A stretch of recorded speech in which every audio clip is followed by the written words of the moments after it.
ముగ్గురు కలిసి స్టేషన్ బయటకొచ్చి ఆటో ఎక్కారు. శిరీష వీడు కలిసి స్టేషన్కి వచ్చారంటే, అది శిరీషను నాకు పరిచయం చేశాడంటే బహుశా వీళ్ళిద్దరూ ప్రేమలో పడ్డారా? చచ్చా, వీడిలా ప్రేమ గీమ వ్యవహారాల్లో తలదూర్చే రకం కాదు. ఇంజనీరింగ్ మెడికల్ కాలేజీలో అమ్మాయిలు అబ్బాయిలు సోషల్గా కలిసిపోతుంటారు గనక నన్ను తన రూమ్కి తీసుకువెళ్ళటానికి శిరీషను స్టేషన్కి తీసుకొచ్చుంటాడు. మృదుల ఆలోచనలు అడ్డుకుంటూ, అక్క ఇదే పబ్లిక్ గార్డెన్స్ అన్నాడు కిషోర్ ఆటోలోంచి పబ్లిక్ గార్డెన్స్ వైపు చూపిస్తూ. అటువైపుకి చూసింది మృదుల. అక్క ఇదేమో అసెంబ్లీ, అది రవీంద్ర భారతి. ఇదిగో ఈ ఏరియాని లట్టికాపుల్ అంటారు. ఇదేమో అయోధ్య హోటల్ జంక్షన్. అలా చూపిస్తూ చెప్తూనే ఉన్నాడు Kishore. Auto JNTU ladies hostel campus gate దగ్గర ఆగింది. ఆటో మీటర్ రీడింగ్ చూసి డబ్బులిచ్చి పంపేశాడు కిషోర్. అక్క నువ్వు శిరీషతో వెళ్ళి తొందరగా స్నానం చేసిరా, ఈ లోపల నేను స్నానం చేసి రెడీ అయ్యి వస్తాను అనేసి వెళ్ళిపోయాడు కిషోర్. రండి వెళదాం అంటూ మృదులను తన రూమ్కి తీసుకువెళ్ళింది శిరీష. అర్ధగంటలో శిరీష మృదుల స్నానాలు చేసి రెడీ అయ్యారు. కిషోర్ రెడీ అయ్యి వచ్చాక ముగ్గురు కలిసి హోటల్ ద్వారకా వెళ్ళి టిఫిన్ చేశారు. 2-3 రోజులు హైదరాబాద్లో ఉండి హైదరాబాద్ మొత్తం చూసి వెళ్ళొచ్చుగా అంది శిరీష. ఆఫీస్లో 2 సబ్ ఎడిటర్స్ లీవ్లో ఉన్నారు. అదిగాక నేను జాబ్కి రిజైన్ చేసి ప్రాక్టీస్ స్టార్ట్ చేయాలి అంది మృదుల. అక్క ఇక మనం హైకోర్టుకి వెడదామా అడిగాడు కిషోర్. వెడదాం. ముగ్గురు కలిసి ఆటో ఎక్కి హైకోర్టు చేరుకున్నారు. హైకోర్టు ఆవరణలో నల్లకోటు వేసుకున్న న్యాయవాదులు గుంపులు గుంపులుగా కనిపించారు. నల్లకోటు వేసుకున్న న్యాయవాదులంతా న్యాయాన్ని రక్షిస్తే దేశంలో ఇన్ని అరాచకాలు జరుగుతాయా? మృదులకు హైకోర్టు ఆవరణలో అన్ని వందల మంది న్యాయవాదుల్ని ఒకే దగ్గర చూడటం ఎంతో ఆనందంగా ఉంది. దాదాపు 40 నిమిషాల్లో మృదుల పేరు బార్ కౌన్సిల్లో ఎన్రోల్ చేయబడింది. ఈ రోజు నుండి లాయర్గా అతను ప్రాక్టీస్ చేసుకోవచ్చు. మృదుల BA-BL అడ్వకేట్ అన్న బోర్డు ఇకపై ఆమె ఇంటి ముందు వేలాడదీయబడుతుంది. మృదుల మనస్సు నిండా ఏదో తెలియని ఆనందం. అక్క ఇక వెడదామా మృదులని అడిగాడు కిషోర్. వెళదాం అన్న మృదుల కంటికి కారులోంచి దిగుతున్న జడ్జి స్వర్ణకుమారి కనిపించేసరికి గబగబా కార్ దగ్గరికి వెళ్ళి నమస్తే మేడం అంది. నమస్తే. నువ్వు మృదులని మేడం. మీరు నెల్లూరులో పనిచేసేటప్పుడు మిమ్మల్ని మా కాలేజీకి చీఫ్ గెస్ట్గా ఆహ్వానించాను. ఎస్ నీకు లా సెట్లో ఫస్ట్ ర్యాంక్ వచ్చిందని మీ ప్రిన్సిపల్ ఒక ఫంక్షన్లో కలిసినప్పుడు చెప్పింది. లా పూర్తయిందా? అయింది మేడం. యూనివర్సిటీ ఫస్ట్ ర్యాంక్ వచ్చింది. బార్ కౌన్సిల్లో రిజిస్ట్రేషన్ కోసం హైదరాబాద్ వచ్చాను. Very good. సాయంత్రం ఇంటికి రారాదు? సారీ మేడం, సాయంత్రం చార్మినార్ ఎక్స్ప్రెస్కి వెళ్ళిపోతున్నాను. అలాగైతే లంచ్ టైంలో 1 గంటకో 1:30కో నా ఛాంబర్లో కాస్త రిలాక్స్డ్గా ఉంటాను. ఆ టైంలో వచ్చి కలవరాదు? తప్పకుండా కలుస్తా మేడం. 15th కోర్టులో ఉంటాను అనేసి హడావుడిగా వెళ్ళిపోయింది స్వర్ణకుమారి. అక్క ఎవరక్క ఆవిడ మృదులని అడిగాడు కిషోర్. మన ఊళ్ళో జడ్జిగా పనిచేసింది. ఆమె పేరు స్వర్ణకుమారి గదు అనుమానంగా అడిగింది శిరీష. అవును, నీకెలా తెలుసు అడిగింది మృదుల. మా క్లాస్మేట్ ఒక అమ్మాయి ఫాదర్ కూడా హైకోర్టు క్రిమినల్ లాయర్గా ప్రాక్టీస్ చేస్తున్నాడు. ఆ అమ్మాయి ఓ రోజు ఈవిడ్ని సినిమా హాల్లో చూపించి ఈవిడ జస్టిస్ స్వర్ణకుమారి, ఈవిడ్ని చూస్తే కోర్టులో అందరికీ హడల్, పెద్ద పెద్ద పేరు సంపాదించిన లాయర్లు కూడా జస్టిస్ స్వర్ణకుమారి దగ్గర కేసంటే భయపడిపోతుంటారని చెప్పింది. అచ్చా, జడ్జి స్వర్ణకుమారి జస్టిస్ స్వర్ణకుమారి అయిందన్నమాట అనుకుంది. శిరీష చెప్పిన మాటలు విన్న తర్వాత స్వర్ణకుమారి మీద ఆమెకున్న గౌరవం రెట్టింపు అయింది. వీలైనంత త్వరగా ఆమెను కలవాలని కూడా అనుకుంది మృదుల. అక్క సాలార్జంగ్ మ్యూజియం ఇక్కడకు దగ్గర, వెళ్ళి చూద్దామా మృదులని అడిగాడు కిషోర్. సాలార్జంగ్ మ్యూజియం నిజంగా చాలా బాగుంటుందండి అంది శిరీష. ఓకే, అలాగైతే వెళ్ళి చూద్దాం అంది మృదుల. ముగ్గురు హైకోర్టు దగ్గర నుండి నడిచి సాలార్జంగ్ మ్యూజియం చేరుకున్నారు. మధ్యాహ్నం 12:30 వరకు సాలార్జంగ్ మ్యూజియం చూశారు. కిచ్చి ఇక మనం భోజనానికి వెడదామా అంది మృదుల. ఇక్కడ దరిదాపుల్లో ఎక్కడా మంచి హోటల్స్ లేవు, మనం మళ్ళీ లక్టికాపుల్కి వెళ్ళవలసిందే అన్నాడు కిషోర్. అమ్మో, అంత దూరం వెళ్ళి మళ్ళీ తిరిగి రావాలంటే చాలా టైం వేస్ట్ అయిపోతుందిరా. ఇక్కడే ఏదో హోటల్లో తినేసి కోర్టు దగ్గరికి వెడదాం అంది మృదుల. కోర్టు దగ్గరకు మళ్ళీ ఎందుకు అనుమానంగా అడిగాడు. స్వర్ణకుమారి గారు వచ్చి కలవమన్నారా? అలాగైతే ఇక్కడే ఏదో ఒకటి తినేద్దాం. దగ్గరలో ఉన్న ఇరానీ రెస్టారెంట్లో దూరారు ముగ్గురు. ఉన్నదేదో తిని లంచ్ పూర్తయిందనిపించారు. ముగ్గురు కలిసి మళ్ళీ హైకోర్టు దగ్గరికి వెళ్ళారు. అక్క, మేము ఆవిడ దగ్గరకు రాం కానీ నువ్వు వెళ్ళిరా అన్నాడు కిషోర్. మరి మీరెక్కడుంటారు? అదిగో ఆ లా పబ్లికేషన్స్లో దూరి ఏదో పుస్తకాలు తిరిగేస్తుంటాం అన్నాడు. ఓకే అని దారిలో ఎవరినో అడిగి 15th కోర్ట్ ఎక్కడో తెలుసుకుని వెళ్ళింది మృదుల. 15th కోర్టును ఆనుకుని ఉన్న చేంబర్ ఎదురుగా జస్టిస్ స్వర్ణకుమారి అన్న బోర్డు వంక తదేకంగా చూడసాగింది. ఎవరు కావాలి? మృదులను అడిగాడు అక్కడ అటెండర్. మేడం గారిని కలవాలి అంది మృదుల. మీ పేరు? మృదుల. సరే ఉండండి, మేడంకు చెప్పొస్తాను అని లోపలికి వెళ్ళాడు అటెండర్. లోపలికి వెళ్ళిన అటెండర్ వెంటనే బయటికి తిరిగొచ్చి మేడం గారు మిమ్మల్ని రమ్మన్నారు అన్నాడు. ఛాంబర్లోకి వెళ్ళి నమస్తే మేడం అంది మృదుల. కమాన్ కమాన్ కూర్చో అంది స్వర్ణకుమారి. థ్యాంక్ యూ మేడం అంటూ కూర్చుంది మృదుల. అలాగైతే నల్లకోట తగిలించి న్యాయవాదిగా కొత్త జీవితం ప్రారంభించబోతున్నామన్నమాట అంది స్వర్ణకుమారి. అవును మేడం. స్వర్ణకుమారి బెల్ నొక్కి అటెండర్ని పిలిచి 2 కూల్ డ్రింక్స్ తెమ్మంది. మృదుల, న్యాయవాద వృత్తిలో నిజాయితీగా ఉంటే చాలా కష్టాన్ని ఎదుర్కోవాల్సి వస్తుంది. ఎందుకంటే చాలామంది న్యాయవాదులు డబ్బు కోసం తప్పుడు సాక్ష్యాన్ని సృష్టించి దోషుల్ని చట్టపరంగా రక్షిస్తుంటారు. అలాంటి వారి వల్ల నిజాయితీగా ఉండేవారు కష్టాన్ని ఎదుర్కోవాల్సి వస్తుంది.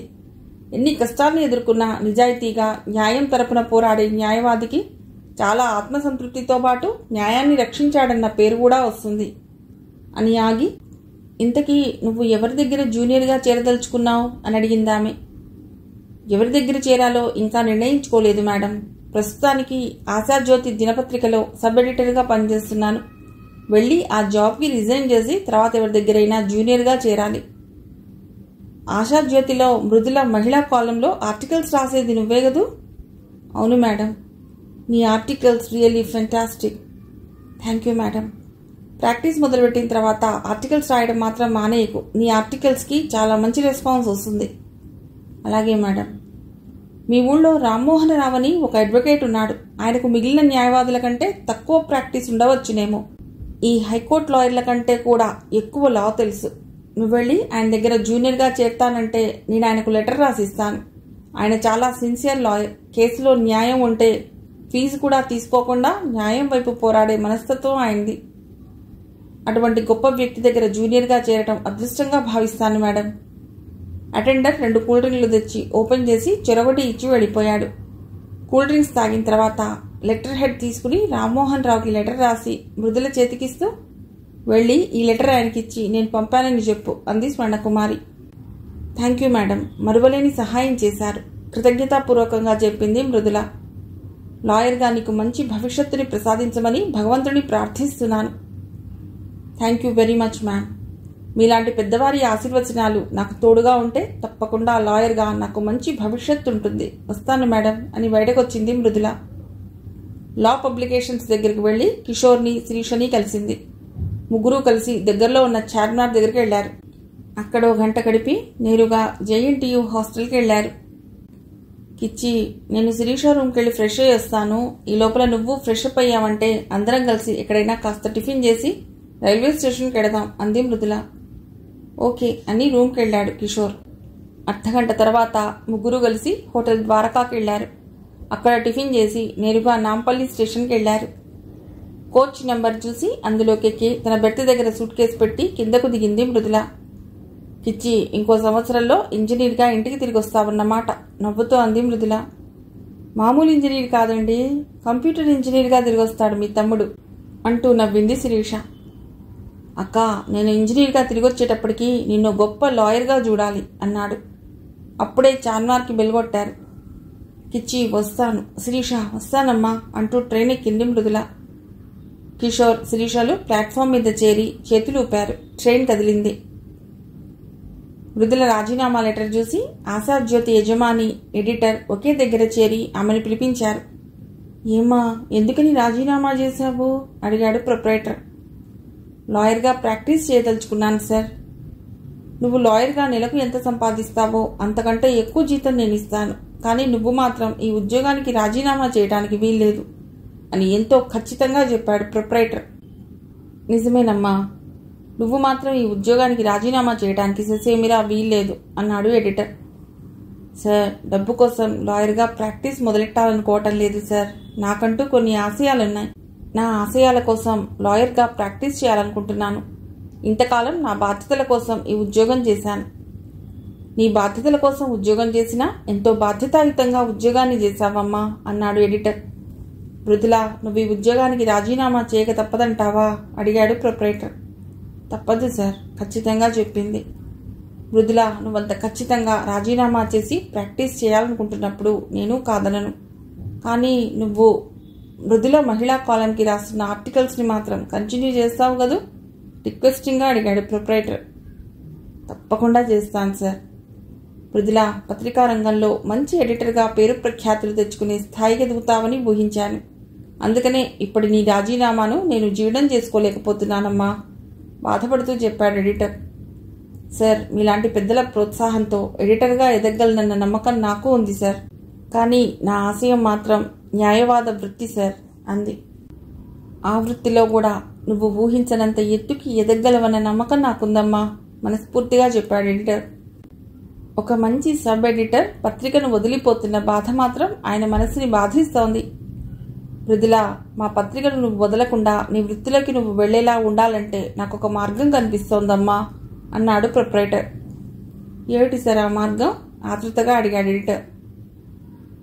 సబ్ ఎడిటర్ ఉద్యోగానికి రాజీనామా చేసి నీ ప్రాక్టీస్ నువ్వు స్టార్ట్ చేసుకో. కానీ మా పత్రికకు నువ్వు లీగల్ అడ్వైజర్గా ఉండమని రిక్వెస్ట్ చేస్తున్నానమ్మా. దానికి నువ్వు అంగీకరిస్తే నువ్వు మాతోటే ఉన్నావన్న ఆనందం మాకుంటుంది అన్నాడు ప్రొపరేటర్. తప్పకుండా మీ పత్రికకు లీగల్ అడ్వైజర్గా ఉంటాను సార్ అంది. థ్యాంక్ యూ అన్నాడు ప్రొపరేటర్. వస్తాను సార్ అంటూ ఇద్దరికీ నమస్కరించి బయటికి వచ్చింది మృదుల. లాయర్గా కొత్త జీవితం ప్రారంభించబోతున్నందుకు మృదులకెంతో ఆనందంగా ఉంది. రామ్మోహన్ రావు దగ్గర జూనియర్గా మృదుల కొత్త జీవితం ప్రారంభమైంది. మొదటి రోజు. చూడమ్మా, మన దగ్గరకు న్యాయం కోసం వచ్చిన క్లయింట్ ఆర్థిక పరిస్థితి ఏంటా అని మనం ఎప్పుడూ అంచనా వేయకూడదు. ఆ క్లయింట్ న్యాయం వైపు ఉన్నాడా లేదా అనే మనం చూడాలి. న్యాయం వైపు ఉన్నాడని మనకు అనిపిస్తే ఆ కేసు తీసుకునేందుకు సిద్ధపడాలి. ఒకసారి మనం కేసు తీసుకున్న తర్వాత ఎన్ని కష్టాలని ఎదుర్కొనైనా ఆ క్లయింట్కి న్యాయం జరిగేలా మనం పోరాడాలి అంటూ క్లయింట్లని గూర్చి, న్యాయాన్ని గూర్చి, చట్టాన్ని గూర్చి ఎంతో వివరించి చెప్పాడు రామ్మోహన్ రావు. మంత్రముగ్ధురాలిలా ఆయన మాటల్ని విన్నది మృదుల. రామ్మోహన్ రావు గారు నిజంగా నా ఆశయాలకు తగిన వ్యక్తి అనుకుందామె. ఊర్లోని మిగిలిన లాయర్లలా డబ్బు సంపాదించకపోయినా ఎంతో పేరుని సంపాదించున్నాడాయన. చట్టంతో చెలగాటమాడుతూ అన్యాయాల్ని, అక్రమాల్ని చేస్తూ కార్లలో తిరిగే క్లయింట్లెవరూ ఆయన దగ్గరకు రానేరారు. ఆయన దగ్గరకు వచ్చేవారంతా చిరిగిన చొక్కాలతో అన్యాయానికి బలైన వ్యక్తులు మాత్రమే. మృదుల, ఈ కేసు ఫైల్ తీసుకువెళ్ళి ఇంటి దగ్గర బాగా స్టడీ చేయి. రేపు ఉదయం ఇక్కడికి వచ్చావంటే ఈ కేసు కోర్టులో ఎలా వాదించాలో చెప్తాను అంటూ ఓ కేసు ఫైల్ ఆమెకి ఇచ్చాడు. వస్తాను సార్ అంటూ ఆ ఫైల్ తీసుకుని ఇంటి ముఖం పట్టిందామె. ఇంటికి వెళ్ళాక వంట కార్యక్రమం పూర్తి చేసి తండ్రితో కలిసి భోజనం చేసింది మృదుల. ఆ తర్వాత రాత్రి చాలా పొద్దుపోయే వరకు రామ్మోహన్ రావు గారిచ్చిన ఫైల్ చదవసాగింది. ఫైల్ చదువుతూనే నిద్రాదేవి ఒడిలోకి జారిపోయిందామె. తెల్లవారి పాలకుర్రవాడు తలుపు తట్టాక నిద్ర లేచింది మృదుల. పాలు తీసుకుని తండ్రికి కాఫీ పెట్టించింది. తర్వాత చకచకా టిఫిన్ తయారు చేసి మధ్యాహ్నం తండ్రికి కావలసిన భోజనం కూడా వండేసి స్నానానికి వెళ్ళింది ఆమె. స్నానం చేసి డ్రెస్ చేసుకుని 2 ప్లేట్లలో టిఫిన్ పెట్టుకుని తండ్రి దగ్గరకు వచ్చి ఆయనకు ఓ ప్లేట్ ఇచ్చి తను టిఫిన్ తినసాగింది. నాన్న, మధ్యాహ్నం నేను కోర్టు నుండి ఇంటికి రావడానికి కాస్త ఆలస్యం అవుతుందేమో. మీకు భోజనం వండేశాను, మీరు వడ్డించుకుని తినేయండి అని ఖాళీ టిఫిన్ ప్లేట్ తీసుకువెళ్ళి వంటింట్లో పెట్టొచ్చింది. కొత్తగా కుట్టించుకున్న నల్లకోట్ తగిలించుకుని, నాన్న, మొట్టమొదటిసారిగా కోర్టుకెళ్లబోతున్న నన్ను ఆశీర్వదించండి నాన్న అంటూ తండ్రి ముందు వంగింది మృదుల. ఎప్పుడైనా క్రైమ్ డైరీ ఫైల్స్ కోర్టులో ఇచ్చి రావడానికి వెళ్ళినప్పుడు మాత్రమే లాయర్లని చూసిన నారాయణరావు ఇప్పుడు ఇంట్లోనే సొంత కూతుర్నే నల్లకోటు లాయర్గా చూస్తుండేసరికి ఏదో తెలియని ఆనందానికి లోనయ్యాడు. ఈ వృత్తిలో అందరికంటే మంచి పేరు తెచ్చుకోవాలని మనసారా కోరుకుంటున్నాను తల్లి అంటూ కూతుర్ని ఆశీర్వదించాడాయన. నేను వెళ్ళొస్తానన్నా అంటూ రామ్మోహన్ రావు గారింటి వైపు కదిలిందామె. మృదుల రామ్మోహన్ రావు గారింటికి వెళ్లేసరికి ఆయనప్పుడే స్నానం చేసి పూజా కార్యక్రమాలు ముగించి ఆఫీస్ రూంలోకి వస్తున్నారు. రామ్మారా, ఫైల్ అంతా స్టడీ చేశావా అంటూ కూర్చున్నారు. చేశాను సార్ అంటూ ఫైల్లో ఆమె నోట్ చేసిన కొన్ని పాయింట్స్ అతడితో చెప్పింది. వెరీ గుడ్ అన్నట్టు మన ఎక్స్ పార్టీ లాయర్ కొంతమంది తప్పుడు సాక్ష్యాల్ని ప్రవేశపెడతాడు. వాళ్ళని నువ్వు క్రాస్ ఎగ్జామిన్ చేసేటప్పుడు చాలా జాగ్రత్తగా వ్యవహరించాలి. ఏమాత్రం చిన్న పొరపాటు చేసినా వాళ్ళు కేసు గెలుస్తారు. అన్యాయం గెలుస్తుంది, న్యాయం కటకటాల వెనక్కి వెడుతుంది. అందుకని అంటూ సాక్షుల్ని ఎలా క్రాస్ ఎగ్జామిన్ చేయాలో వివరించారాయన.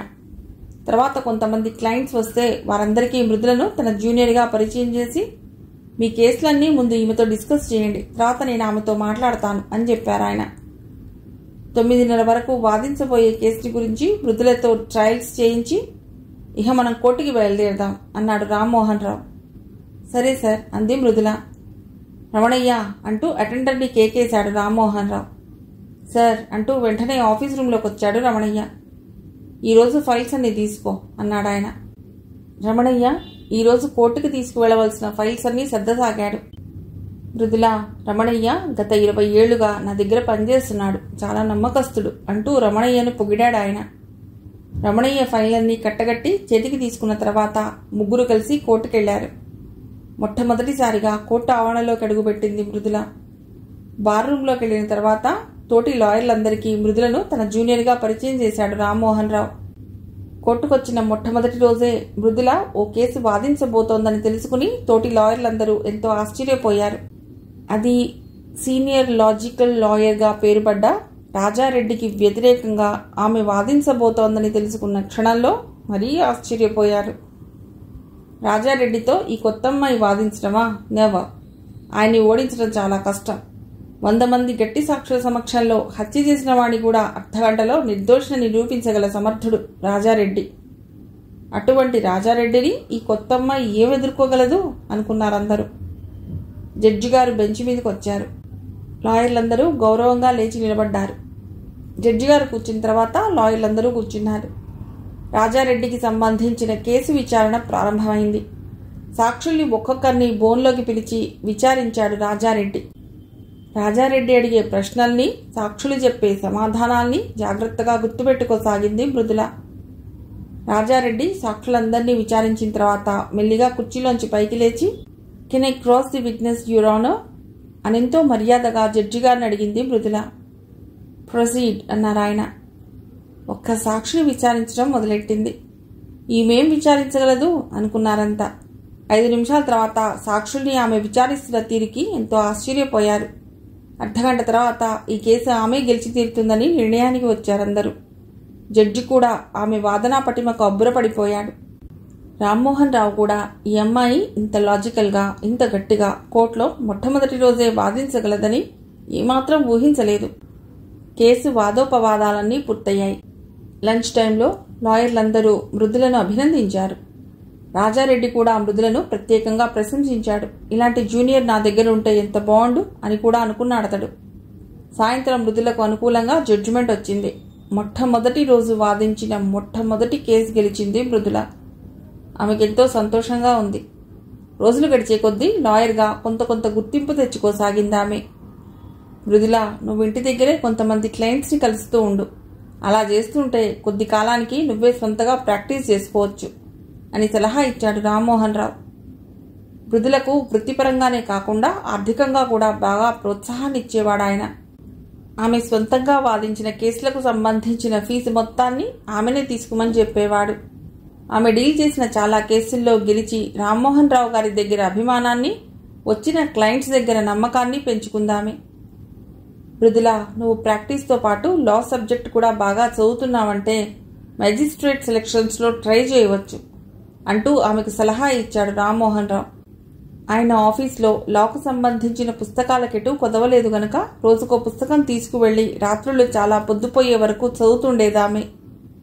రోజులు గడుస్తున్న కొద్దీ కూతురికి ఏదైనా మంచి సంబంధం చూసి పెళ్లి చేస్తే బాగుంటుంది అనుకోసాగాడు నారాయణరావు.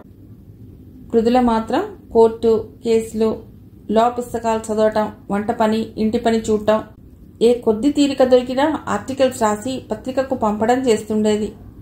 ఇవి తప్ప వేరే ఇతరత్రా ఎలాంటి ఆలోచనలు ఆమె మదిలో మెదిలేవి కాదు. అలా కష్టపడుతూ తనకు ఎంతో ఇష్టమైన వృత్తిలో సంవత్సరం రోజుల్ని ఎంతో సునాయాసంగా గడిపేసిందామె. ఇప్పుడు మృదులకు లాయర్గా పట్టణంలో ఓ గుర్తింపు, గౌరవం కూడా ఉంది. కిషోర్ ఇంజనీరింగ్ పరీక్షలు రాసి ఇంటికి తిరిగొచ్చాడు.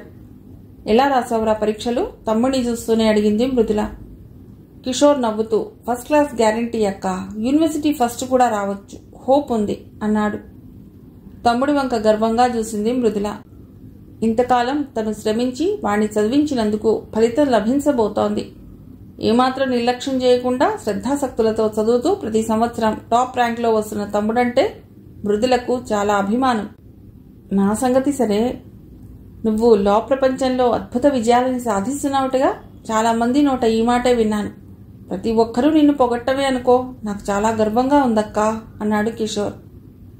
అంత గర్వపడవలసిన విషయాలేం లేవులే, ఏదో నాకు తెలిసినంతలో తోచినంతలో న్యాయం కోసం పాకులాడుతున్నాను, పోరాడుతున్నాను అంతే అన్నది మృదుల.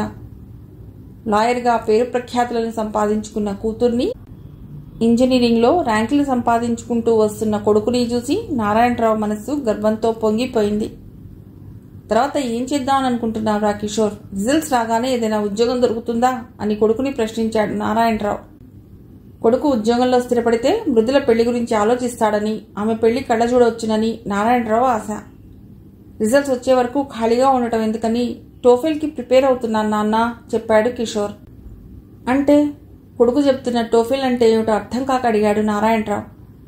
విదేశాల్లో చదవాలంటే టోఫెల్ రాయాలి, దానికోసం కృషి చేస్తున్నాను అన్నాడు కిషోర్. ఇంకా పై చదువులు చదువుతావా? అది విదేశాల్లో, అంత స్తోమత మనకెక్కడిదిరా? ఇప్పటికే నీ చదువు కోసం మీ అక్క రెక్కలు ముక్కలు చేసుకుంది, ఆ విషయం గమనించేది లేదా? కాస్త కోపంగా అడిగాడు నారాయణరావు. మృదుల కల్పించుకుంది. నాన్న, నువ్వు ఆవేశపడకు, వాడు చదువుతానంటే మనం ఎందుకు కాదనాలి అని తమ్ముడి వైపు తిరిగింది. ఎంతకాలం చదవాలరా విదేశాల్లో? ఎంత ఖర్చు అవుతుంది ప్రశ్నించింది. కిషోర్ ముభావంగా, నిన్నిక శ్రమ పెట్టడం నాకు ఇష్టం లేదక్కా అని లోపలికి వెళ్ళిపోయాడు. తమ్ముడు ఏదో దాస్తున్నాడని మృదుల మనస్సు గ్రహించింది. అయితే అది ఏమై ఉంటుందో ఆమె ఊహకు అంతు చిక్కలేదు. వారం రోజుల తర్వాత ఆమె అనుమానానికి సమాధానం లభించింది. అది ఆదివారం. మృదుల ఇంట్లోనే ఉంది. తండ్రితో కూర్చుని మాట్లాడుతూ ఉంది.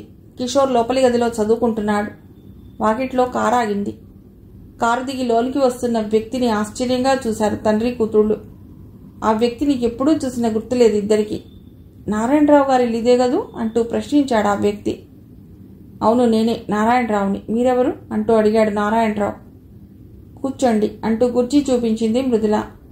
ఆ వ్యక్తి ఎవరో తెలియకపోయినా తండ్రిని వెతుక్కుంటూ వచ్చాడు గనక మర్యాద చేసింది. ఆ వ్యక్తి ఠీవీగా దర్జాగా కుర్చీలో కూర్చున్నాడు.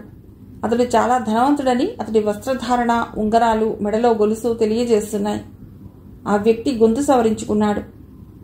నా పేరు భుజంగరావు, కావలిలో పెద్ద కాంట్రాక్టర్ని, రాజకీయంగా అమితమైన పలుకుబడి ఉంది అంటూ స్వంత డబ్బా కొట్టుకుంటున్న ఆ వ్యక్తి ధోరణి మృదులకు చిరాకు కలిగించసాగింది.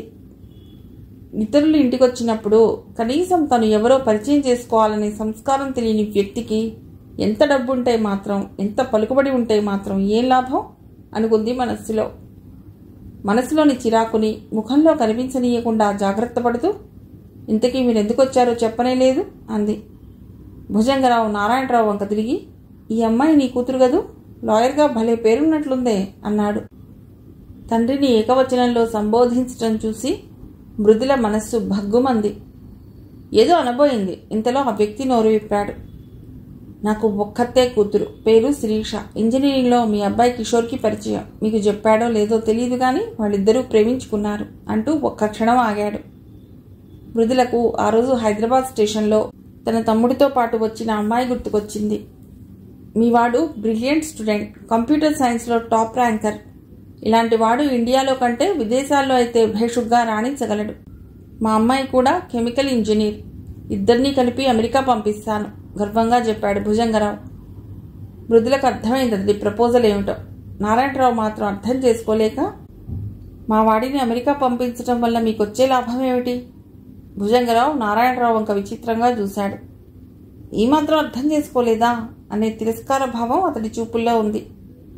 నారాయణరావు వంక నవ్వుతూ చూసి, ప్రయోజనం లేకుంటే ఎందుకు పంపిస్తాను? నీ కొడుకుని నా అల్లుణ్ణి చేసుకుని ఇద్దరినీ కలిపి అమెరికా పంపించేస్తాను అన్నాడు. ఈ లోపున అక్కడికి కిషోర్ వచ్చాడు లోపల నుండి. భుజంగరావుని చూసి విష్ చేశాడు. మృదులకు అర్థమైంది తమ్ముడి ప్రోద్బలం, ప్రోత్సాహంతోనే ఇదంతా జరుగుతున్నదని. వచ్చే నెలలో మంచి ముహూర్తాలున్నాయి, పెళ్లి జరిపించేద్దాం అంటూ నారాయణరావు అంగీకారం కోసం చూడకుండానే వెళ్ళిపోయాడు భుజంగరావు. తర్వాత నారాయణ కొడుకు మీద విరుచుకుపడ్డాడు. నీకంటే పెద్దది, నీ చదువు కోసం అష్ట కష్టాలు పడింది ఈ అమాయకురాలు. దాని పెళ్లి గురించి ఆలోచించకుండా నీ చదువు, నీ పెళ్లి గురించి నిర్ణయాలు తీసేసుకున్నావన్నమాట. నీకు ఇది న్యాయంగా ఉందిరా, ఆలోచించు అన్నాడు. కిషోర్ సమాధానం చెప్పలేదు, లోపలికి వెళ్ళిపోయాడు. మృదుల తండ్రికి నచ్చజెప్పసాగింది. విదేశాల్లో చదువుకునే అదృష్టం చాలా తక్కువ మందికి లభిస్తుంది నాన్న. తమ్ముడి అదృష్టం కొద్దీ శిరీష రూపంలో అవకాశం వచ్చింది. మనం ఎందుకు అడ్డుకోవాలి చెప్పు? మనస్ఫూర్తిగా ఈ పెళ్లికి అంగీకరించు నాన్న అంది. కొడుకు స్వార్థబుద్ధికి బాధపడాలో, కూతురు త్యాగగుణానికి పొంగిపోవాలో అర్థం కాలేదు నారాయణరావుకి. నెల రోజుల్లో కిషోర్ శిరీషల వివాహం అతి వైభవంగా జరిగిపోయింది.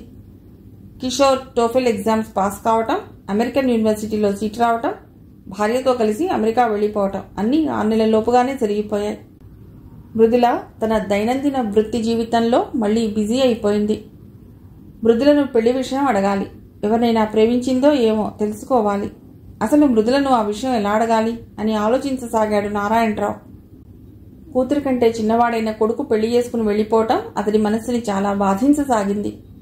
ఆనాడు తను వద్దన్నా కాదని పెళ్లి చేసుకుని వెళ్లిపోయాడు కొడుకు. ఈనాడు కూతుర్ని పెళ్లి చేసుకోమంటే ఏమంటుందో అతడికి తెలియటం లేదు. పెళ్లి విషయం కూతురి దగ్గర ఎలా ప్రస్తావించాలో కూడా అర్థం కావటం లేదు అతడికి. నాన్న, రామ్మోహన్ రావు గారు ఊళ్ళో లేరు, అందుకని నేను ఆఫీస్కి త్వరగా వెళ్ళాలి. ఇంటి దగ్గరకు క్లయింట్స్ వస్తే ఆఫీస్ దగ్గరకు రమ్మని చెప్పండి అని తండ్రితో చెప్పింది మృదుల. గత 6 నెలల నుండి ఇంటి దగ్గర కూడా కొన్ని కేసులు స్వంతంగా డీల్ చేస్తోంది మృదుల. ఆమె స్వంతంగా డీల్ చేసే కేసుల్లో ఏదైనా అనుమానాలుంటే రామ్మోహన్ రావు గారిని అడుగుతుంది. ఆమె ఇప్పుడు పేరుతో పాటు ఆర్థికంగా కూడా కొంత బలపడింది. ఇంటి పని, వంట పని ఆమె చూడటం వల్ల టైం వృధా అవుతోందని ఓ మంచి పని మనిషిని పెట్టుకుందామె. ఇంటి పని, వంట పని పని మనిషి చేసుకోవటం వల్ల మృదులకు చాలా టైం ఆదా అయింది. అందువల్ల ఆమె ఎక్కువ కేసులు కూడా చూడగలుగుతోంది. కూతురు ఎక్కువ కేసులు డీల్ చేస్తూ మంచి పేరు ప్రఖ్యాతులు సంపాదిస్తూ ఉన్నా ఆమె అలసిపోతుందని బాధపడేవాడు నారాయణరావు. అలాగే చెప్తానమ్మా, సాయంత్రం తొందరగా ఇంటికి వచ్చేస్తావా? అనుమానంగా కూతుర్ని అడిగాడు. ఏం నాన్న, ఏమన్నా పనుందా? పనే లేదమ్మా, ఊరికే అడిగాను. కానీ అతడి మనసులో మాత్రం సాయంత్రం కూతురుతో పెళ్లి విషయం మాట్లాడాలని నిర్ణయించుకున్నాడు. సరే, నేను వెళ్ళొస్తానా అంటూ వెళ్ళిపోయింది మృదుల. రామ్మోహన్ రావు గారి ఆఫీస్కి వెళ్ళాక క్లయింట్స్తో మాట్లాడుతూ కేసుల గురించి డిస్కస్ చేస్తూ 10 వరకు బిజీగా ఉందామె. తర్వాత కోర్టుకు వెళ్ళింది.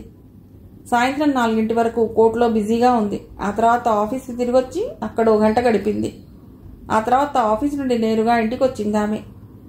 ఇంటికి వచ్చాక డ్రెస్ చేంజ్ చేసుకుని పని మనిషి ఫ్లాస్క్లో పోసిపెట్టిన కాఫీ 2 కప్పుల్లో పోసి తండ్రికి 1 కప్పు ఇచ్చింది మృదుల. ఇద్దరూ కలిసి తాగసాగారు. మృదుల, కన్న తండ్రిగా నేను నీ పెళ్లి చూడాలని ఆశపట్టంలో తప్పు లేదనుకుంటాను. డైరెక్ట్గా పెళ్లి చేసుకోమ్మా అంటే ఏమంటుందోనని ఇండైరెక్ట్గా చెప్పాడు నారాయణరావు. మృదుల ఏం మాట్లాడకుండా మౌనంగా కాఫీ సిప్ చేయసాగింది. మృదుల ఏం మాట్లాడకపోయేసరికి నువ్వెవరైనా ప్రేమించావా అని అడగటం బాగుండదని, నీ మనసులో ఏదైనా ఉంటే నిస్సంకోచంగా చెప్పమ్మా అన్నాడు. నా మనసులో ఏదన్నా ఉంటే నీతో చెప్పటానికి ఎందుకు సంకోచిస్తాను నాన్న అంది మృదుల. అది కాదమ్మా, నీ మనసులో ఎవరన్నా ఉన్నారా? ఎంతో నెమ్మదిగా అడిగాడు నారాయణరావు. ఇది ఆమె ఊహించని ప్రశ్న. ఆమెకేం సమాధానం చెప్పాలో తెలియలేదు. ఆ క్షణంలో ఉన్నట్టుండి మురళీకృష్ణ ఆమె మదిలో మెదిలాడెందుకో. దాదాపు 3.5 సంవత్సరాల క్రితం మీకు అభ్యంతరం లేకపోతే నేను మిమ్మల్ని వివాహం చేసుకుంటాను అని ప్రపోజ్ చేసిన మురళీకృష్ణ ఆ తర్వాత ఎందుకు మళ్లీ కలవలేదు?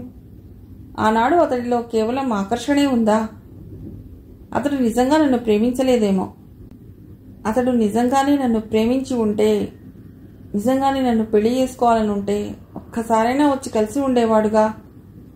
రకరకాలుగా ఆలోచించసాగిందామె. ఆమె ఆలోచనలు చెదరగొడుతూ, మృదుల, ఎందుకో ఈ మధ్య నీ పెళ్లి చూడాలని నా మనసు తహతహలాడుతోందమ్మా. దయచేసి పెళ్లి విషయం ఆలస్యం చేయకమ్మా అని ఎంతో బతిమిలాడుతున్నట్లు కూతురుతో చెప్పాడు నారాయణరావు.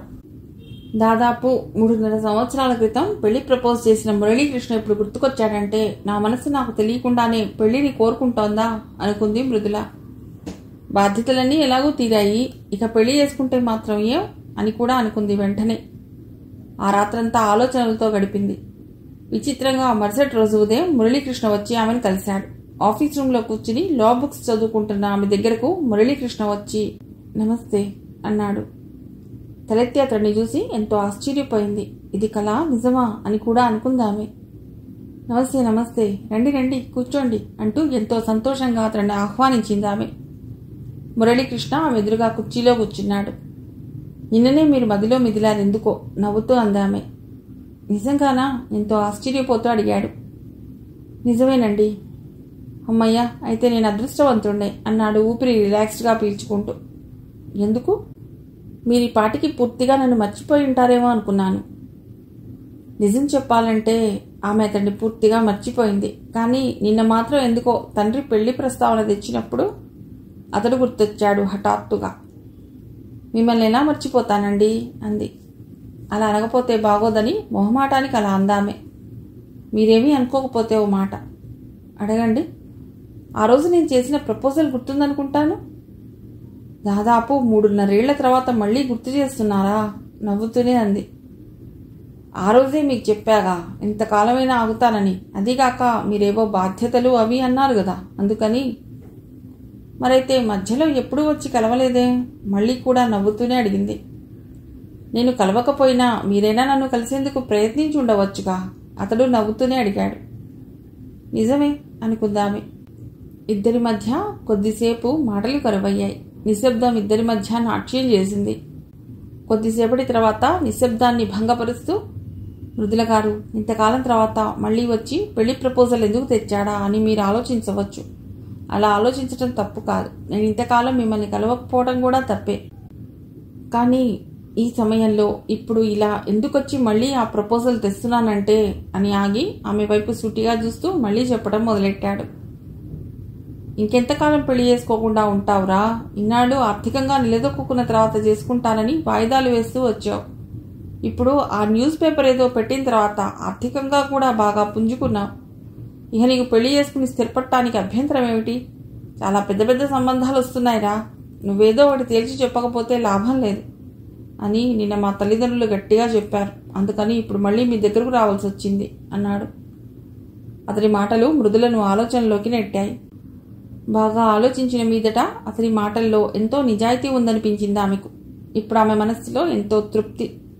కానీ నేనిప్పుడు మీ ప్రపోజల్ని అంగీకరించకపోతే? చిలిపిదనాన్ని బయటపడనివ్వకుండా సీరియస్నెస్ని నటిస్తూ అడిగింది ఆమె. ఆ ప్రశ్నతో అతడు ఆమె వైపు సూటిగా చూస్తూ, పెళ్లి చేసుకోవటం మానేస్తాను అని ఎంతో ఖచ్చితంగా చెప్పాడు. అతడి మాటల్లోని స్థిరత్వాన్ని చూసి, సారీ, ఊరికే మిమ్మల్ని తమాషా పట్టించాలని అలా అన్నాను అంటూ నవ్వేసింది. ఆమె అలా నవ్వేసరికి అతడు నవ్వాడు. అలాగైతే నా ప్రపోజల్కి మీరు అంగీకరిస్తున్నారన్నమాట నవ్వుతూనే అడిగాడు మురళీకృష్ణ. నేనొక్కదాన్ని అంగీకరిస్తే సరిపోదు, మా నాన్న కూడా అంగీకరించాలి. మీరు పర్మిషన్ ఇస్తే మీ నాన్నతో నేను మాట్లాడతాను. మీరేం వెళ్ళి మా నాన్నగారితో మాట్లాడనవసరం లేదు, మీ తల్లిదండ్రుల్ని వచ్చి మాట్లాడమనండి అంది. Thank you very much. ఈరోజు సాయంకాలమే మా అమ్మా నాన్నల్ని మీ ఇంటికి పంపిస్తాను, వస్తానండి అంటూ వెళ్ళిపోయాడు అతడు. అతడు వెళ్ళిపోయినా మృదుల ఆలోచనలన్నీ అతడి చుట్టూనే తిరుగుతున్నాయి. ఆమె మనస్సంతా ఏదో తెలియని తీయని పులకింతకు లోనయింది.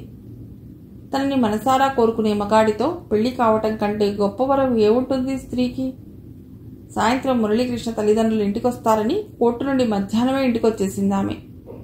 ఎన్నడూ ఆలస్యంగా ఇంటికొచ్చే కూతురు ఈరోజు ఇంత తొందరగా ఎందుకొచ్చిందో అన్న అనుమానం వచ్చింది నారాయణరావుకి. ఇంటికొచ్చాక పని మనిషిని బజారుకి పంపి స్వీట్స్ వగైరా తెప్పించింది. అవి చూసి ఇంటికి ఎవరైనా వస్తున్నారా అమ్మా అనుమానంగా కూతుర్ని అడిగాడు నారాయణరావు. సమాధానం చెప్పడానికి సిగ్గుపడింది మృదుల. చెప్పమ్మా తెలుసుకోవాలని అనిపించడంతో కూతుర్ని అడిగాడు. ఇంకొద్దిసేపట్లో మీకే తెలుస్తుంది నాన్న అంటూ తుర్రుమని బాత్రూంలోకి దూరింది మృదుల. నారాయణరావుకి కొద్దిగా అర్థమైంది. అతడి పెదవుల మీద చిరునవ్వు నాట్యం చేయసాగింది. దాదాపు 3.5 సంవత్సరాల తర్వాత మృదులను వెతుక్కుంటూ వచ్చి మళ్లీ పెళ్లి ప్రపోజల్ తెచ్చిన మురళీకృష్ణ వెనుక ఓ స్వార్థపుట ఆలోచన దాగుందని ఆమెకు ఆ క్షణంలో తెలియదు. మురళీకృష్ణ ఇన్నేళ్ల తర్వాత తిరిగి మృదుల దగ్గరకు వచ్చి వివాహ ప్రస్తావన తీసుకురావటానికి అతన్ని ప్రేరేపించిన కారణం గురించి తెలుసుకోవాలంటే దాదాపు 2 నెలలు వెనక్కి వెళ్ళాలి. ఒకరోజు రామ్మోహన్ రావు మృదులను తన ఆఫీస్ గదిలో పిలిచాడు. అస్వస్థత కారణంగా ఇటీవల ఆయన కోర్టుకి సరిగ్గా హాజరు కాలేకపోతున్నాడు. కేసులన్నీ దాదాపు మృదులే డీల్ చేస్తున్నది. మృదులకు ఒక కేసు అప్పగిస్తూ చెప్పాడు రామ్మోహన్ రావు. చూడు మృదుల, ధనబలం, పలుకుబడి, రాజకీయ నాయకుల అండదండలు కలిగిన ఒక చోటా రాజకీయ నాయకుడు నిరుపేదల భూమిని కాజేయాలని ప్రయత్నాలు చేస్తున్నాడు. దానికి సంబంధించిన వివరాలన్నీ ఈ ఫైల్లో ఉన్నాయి. ఈ కేసు మనం వాదించి గెలిస్తే మనకు 2000 కూడా ప్రతిఫలం లభించకపోవచ్చు. కానీ 200 మంది నిరుపేదలను, నిరాశ్రయులను కాకుండా కాపాడవచ్చు. దీన్ని నువ్వు సాధించగలవనే విశ్వాసంతో నీకు అప్పగిస్తున్నాను. మృదుల ఆ కేసుని శ్రద్ధగా స్టడీ చేయసాగింది. ఒకప్పుడు ఊరికి చివరగా ఉన్న 10 ఎకరాల భూమిని నిరుపేదలకిచ్చింది ప్రభుత్వం. కాలభ్రమణంలో ఊరు విపరీతంగా పెరిగిపోవడంతో ఆ స్థలం ఇప్పుడు ఊరికి సెంటర్ అయింది. ఆ స్థలంలో ఓ 5 స్టార్ హోటల్ కట్టాలనే ఆలోచన వచ్చింది. జిల్లా స్థాయి నాయకుడికి పై వర్గాల్లో తన పలుకుబడిని వినియోగించి డబ్బు కుమ్మరించి ఆ స్థలం లీజుకి సంపాదించాడు. ఆ స్థలంలో ఇంతకాలంగా గుడిసెలు వేసుకుని ఉంటున్న పేదలు రామ్మోహన్ రావుని ఆశ్రయించి న్యాయం చేయమని వేడుకున్నారు. మృదుల ఈ కేసుని ఒక సవాలుగా స్వీకరించింది. కోర్టులో వాదోపవాదాలు జరుగుతున్నాయి. మృదుల కేసుని బిల్డప్ చేసిన విధానం, వాదిస్తున్న తీరు చూస్తుంటే ఖచ్చితంగా ఆమె ఈ కేసు గెలుస్తుందని, నిరుపేదలకు ఆశ్రయం మిగులుతుందని ప్రతి ఒక్కరికి నమ్మకం కుదిరింది. ఇదే విషయాన్ని గురించి ఆశాజ్యోతి పేపర్లో బాక్స్ ఐటంగా వేశారు. ఇదంతా తెలుసుకున్న నాయకుడి గుండెల్లో గుబులు పుట్టింది. తను బాకా పేపర్ అధిపతి అయిన మురళీకృష్ణను పిలిచి సలహా అడిగాడు. ఆశాజ్యోతిలో వచ్చిన న్యూస్ ఐటం మురళీకృష్ణ చదివాడు. ఎంత డబ్బు ఖర్చు పెట్టైనా సరే కేసు గెలిచి ఆ స్థలం స్వంతం చేసుకోవాలనే నాయకుడి పట్టుదల గమనించాడు. అప్పుడు రూపుదిద్దుకుంది మురళీకృష్ణ మనసులో ఆ ఆలోచన. మృదులకు ఇంకా పెళ్లి కాలేదని అతడికి తెలుసు. కొద్ది సంవత్సరాల క్రితం ఆమెతో తను పెళ్లి ప్రస్తావన చేయటం, బాధ్యతల బరువుని దించుకున్నాక ఆ విషయం గురించి ఆలోచిస్తానని ఆమె చెప్పటం, ఇవన్నీ గుర్తుకొచ్చాయి మురళీకృష్ణకు. అప్పట్లో మృదుల పట్ల ఉన్నది కేవలం ఆకర్షణేనని కాలం గడిచే కొద్దీ మురళీకృష్ణకు స్పష్టమైంది. ధన సంపాదన, ఆస్తుల అందలం ఎక్కాలనే ఆలోచన అతడి ధ్యేయంలో ప్రధాన భాగాలయ్యాయి. మృదులను కలవాలని గాని, ఆమెను పెళ్లి గురించి అడగాలని గాని అతడికి ఎప్పుడూ అనిపించలేదు. స్వంతంగా స్థాపించుకున్న పత్రికను మంచి స్థాయిలోకి తీసుకురావడానికి శ్రమించాడు. రాజకీయ పార్టీ అండదండలు ఉంటేనే తప్ప తను ఆశించిన గమ్యం చేరుకోలేనని అతడికి స్పష్టమైంది. అందుకే ఒక రాజకీయ పార్టీని ఆశ్రయించాడు. ధనం, పలుకుబడి సంపాదించాడు. మృదుల పట్ల ఆసక్తి లేకపోవటానికి ఇంకో కారణం కూడా ఉంది. మృదుల లాయర్గా పేరు ప్రఖ్యాతులైతే ఆర్జించింది తప్ప ఆర్థికంగా ఎలాంటి ప్రగతిని సాధించలేదు. న్యాయం, నీతి, నిజాయితీ అంటూ ప్రాగులాడుతున్నదే తప్ప డబ్బు సంపాదించాలనే ఆలోచన ఆమెకు లేదని మురళీకృష్ణ గ్రహించాడు.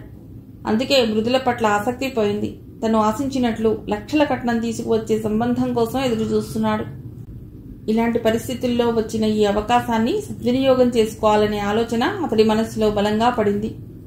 అందుకే మళ్లీ మృదుల దగ్గరకు వెళ్లి పెళ్లి ప్రపోజల్ తెచ్చాడు. మృదుల ఆ కేసుని విరమించుకునేలా చేస్తే ₹1 కోటి తనకు ప్రతిఫలంగా ఇస్తానని ఆ నాయకుడు పెట్టిన ప్రలోభ ఫలితమే ఈ ప్రపోజల్. మృదులను పెళ్లికి అంగీకరింపజేసుకుంటే ఆ తర్వాత నయానో భయానో ఆమె చేత కేసుని విత్డ్రా చేయించవచ్చని, తద్వారా ₹1 కోటి ప్రతిఫలం పొందవచ్చని మురళీకృష్ణ మనసులో పథకం రూపుదిద్దుకుంది. మురళీకృష్ణ అంతరంగపు ఆలోచనలను ఆకళింపు చేసుకోలేని మృదుల అతడితో పెళ్లికి అంగీకరించింది. అభ్యంతరం చెప్పడానికి ఆమెకు కారణం కూడా ఏదీ కనిపించలేదు. ముఖ్యంగా ఇన్నేళ్లు గడిచాక మురళీకృష్ణ తనను వెతుక్కుంటూ వచ్చి వివాహ ప్రసక్తి తీసుకురావటం ఆమె మనస్సుకి ఎంతో సంతృప్తిని, సంతోషాన్ని కలిగించింది. అది కాకుండా తనకింకా పెళ్లి కాలేదనే దిగులుతో తండ్రి మానసికంగా కుంగిపోతున్నాడు. ఆయన మనసుకి ఊరట, ఉపశాంతి లభించాలంటే తను పెళ్లి చేసుకోవటం ఎంతో అవసరం. మురళీకృష్ణ తనకు పరిచయం ఉన్న వ్యక్తి. ఎవరో కొత్త వ్యక్తితో జీవితం ముడిపెట్టుకోవడం కంటే తనను అభిమానించి ఆరాధించే మురళీకృష్ణను వివాహం చేసుకోవటం అన్ని విధాలా సబబు. ఈ ఆలోచనతోనే ఎలాంటి అభ్యంతరం చెప్పకుండా మురళీకృష్ణతో పెళ్లికి అంగీకరించింది మృదుల. ఈ వార్త నారాయణరావుకి ఎంతో సంతోషం కలిగించింది. ఇన్నాళ్లకి కూతురు వివాహానికి అంగీకరించటం, అది ఆమె ఇష్టపడిన వ్యక్తి స్వయంగా వచ్చి అడగటం ఆయన్ని ఎక్కువగా ఆనందపరిచింది.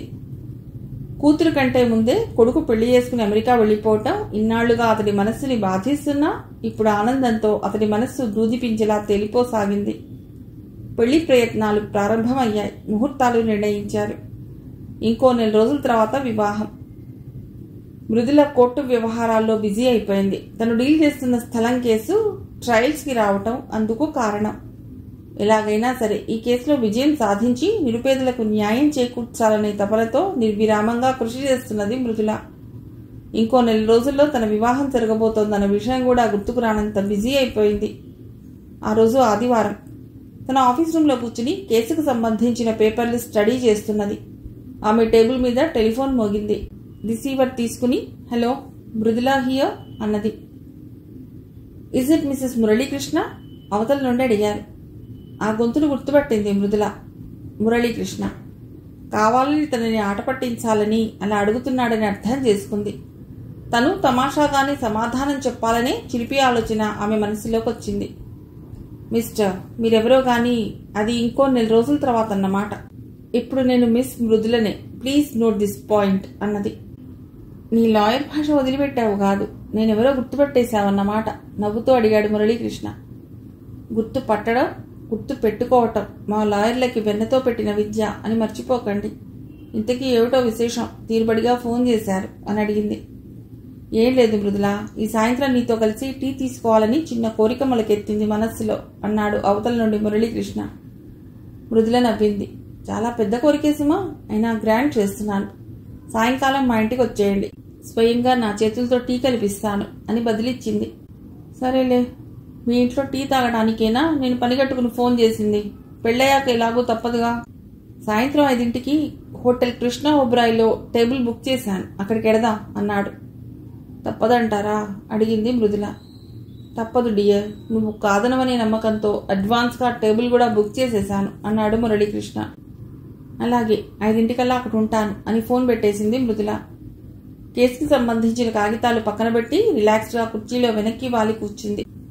మృదుల రెస్టారెంట్లోకి ప్రవేశించింది. మూలగా ఉన్న ఒక టేబుల్ దగ్గర కూర్చుని ఉన్నాడు మురళీకృష్ణ. చిరునవ్వుతో ఆమెను ఆహ్వానించాడు.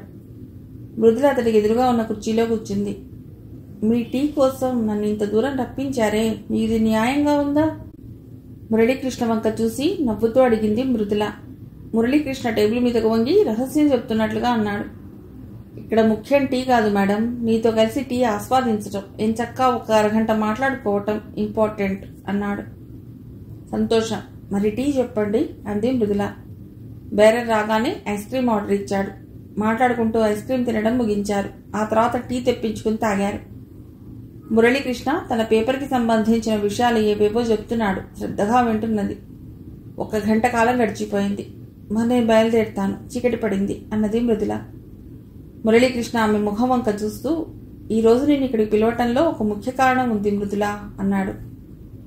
ఏమిటది చెప్పండి. లాయర్గా నువ్వు చాలా గొప్ప పేరు ప్రఖ్యాతులు సంపాదించావు. నాకు చాలా ఆనందంగా ఉంది. కానీ ఈ రోజుల్లో బతకడానికి అవి మాత్రం చాలవు, డబ్బు కూడా కావాలి. తను చెప్పదలుచుకున్న దానికి ఉపోద్ఘాతంగా అన్నాడు మురళీకృష్ణ. మృదుల మెల్లిగా అంది. ఆ మాట కాదనలేదు, కానీ నా జీవితం మొదటి నుండి కొన్ని ఆశయాలకు అనుగుణంగా మలుచుకున్నాను. డబ్బు కంటే నాకు ఆశయాలు ముఖ్యం, ఆ సంగతి మీకు తెలుసు. నీ ఆశయాలని సమూలంగా నిర్మూలించుకోమని నేను చెప్పను మృదుల, కానీ కొన్ని సందర్భాల్లో పట్టువిడుపులు అవసరం అన్నాడు మురళీకృష్ణ. అతడు ఏ విషయం మాట్లాడుతున్నాడో అర్థం కాక తదేకంగా అతడి వంక చూడసాగింది. ఇప్పుడు నువ్వు డీల్ చేసిన ల్యాండ్ కేసు విత్డ్రా చేసుకో. పెద్దవాళ్లకి వ్యతిరేకంగా వెళ్ళటం మంచిది కాదు మృదుల అన్నాడు. తను వింటున్నదేమిటో ఒక్క క్షణం అర్థం కాలేదు మృదులకు. అర్థమయ్యాక ఆమె మొహం కోపంతో ఎరిపెక్కింది. అతడు అలాంటి ప్రపోజల్ తెస్తాడని ఆమె ఏమాత్రం ఊహించలేదు. ఏమిటి మీరంటున్నది ఆవేశంగా అడిగింది. ఆవేశపడకు మృదుల, నేను ఎన్ని విధాలుగానో ఆలోచించి ఇలా చెప్తున్నాను అన్నాడు మురళీకృష్ణ. ఏం ఆలోచించారు మీరు? నన్నే నమ్ముకుని న్యాయం జరుగుతుందని 1000 కళ్లతో ఎదురు చూస్తున్న ఆ నిరుపేదలకు అన్యాయం చేయమంటారా? అది నా వల్ల కాని పని. మీరు చెప్పదలుచుకున్నది ఇదే అయితే మాత్రం ఇంతటితో ఈ ప్రస్తావనకు ఫుల్ స్టాప్ పెట్టండి. పదండి వెడదాం అని లేవబోయింది మృదుల. మృదుల ప్లీజ్ కూర్చో ఆమె చేయి పట్టుకుంటూ అన్నాడు మురళీకృష్ణ. మృదుల కూర్చోక తప్పలేదు. ఎలాంటి ప్రతిఫలం లేకుండా నేను ఈ విషయం నీతో చెప్పటం లేదు మృదుల. నీ దగ్గర దాపరికం ఎందుకు? కలిసి కాపురం చేయబోయేవాళ్ళం. నువ్వు ఈ కేసు విత్డ్రా చేసుకుంటే మనకు 1 కోటి రూపాయలు లాభిస్తుంది అన్నాడు మురళీకృష్ణ. మృదుల మ్రాన్ పడిపోయింది. తన చెవులు తనను మోసం చేయటం లేదు కదా అనుకుంది ఒక్క క్షణం. అది నిజమని అర్థం కాగానే ఆమె మనసంతా మురళీకృష్ణ పట్ల అసహ్యంతో నిండిపోయింది. ఇప్పటి వరకు మీ మీదున్న గౌరవం మీరు చెప్పిన ఈ మాటలతో సమూలంగా చచ్చిపోయింది మిస్టర్ మురళీకృష్ణ. ఇంకెప్పుడు ఈ విషయం నా దగ్గర ప్రస్తావించకండి అంది కోపంగా. మురళీకృష్ణ హృదయం అవమానంతో కోపంతో భగ్గుమంది. తను ఇన్ని విధాలుగా బ్రతిమలాడుతున్నా నచ్చజెపుతున్నా ఆమె తన దారికి రాకపోవటం అతడికి అసహనంగా ఉంది. ఆఖరి అస్త్రం ప్రయోగించదలుచుకున్నాడు. మృదుల, నా నిర్ణయం కూడా విను. నువ్వు ఈ కేసుని విత్డ్రా చేసుకుంటేనే మన పెళ్లి జరుగుతుంది. అందుకే బాగా ఆలోచించుకో అని బెదిరించాడు. ఈ బెదిరింపుల వల్ల మృదుల తన దారిలోకి వస్తుందన్న నమ్మకం మురళీకృష్ణకుంది. ఎందుకంటే ఇంకో 4 రోజుల్లో జరగబోయే తమ పెళ్లి విషయం చాలా మందికి తెలుసు. ఇప్పుడు పెళ్లి ఆగిపోతే ఆడపిల్లకు ఎంత అప్రతిష్ట, అవమానం. అయితే మృదుల మనస్సుని అతడు సరిగ్గా అంచనా వేయలేక పొరపాటుగా ఆలోచించాడు. మృదులకు తన వ్యక్తిగత జీవితం కంటే వృత్తి పట్ల ప్రేమ, గౌరవం మెండు. నీతి నిజాయితీలే ఆమెకు ప్రాణం. ఏ పరిస్థితుల్లోనూ వాటికి తిలోదకాలివ్వని మహోన్నత వ్యక్తిత్వం ఆమెది. మృదుల చాలా ప్రశాంతంగా కూర్చుని మురళీకృష్ణ మొహంలోకి సూటిగా చూసింది. ఆ తర్వాత గొంతు విప్పింది.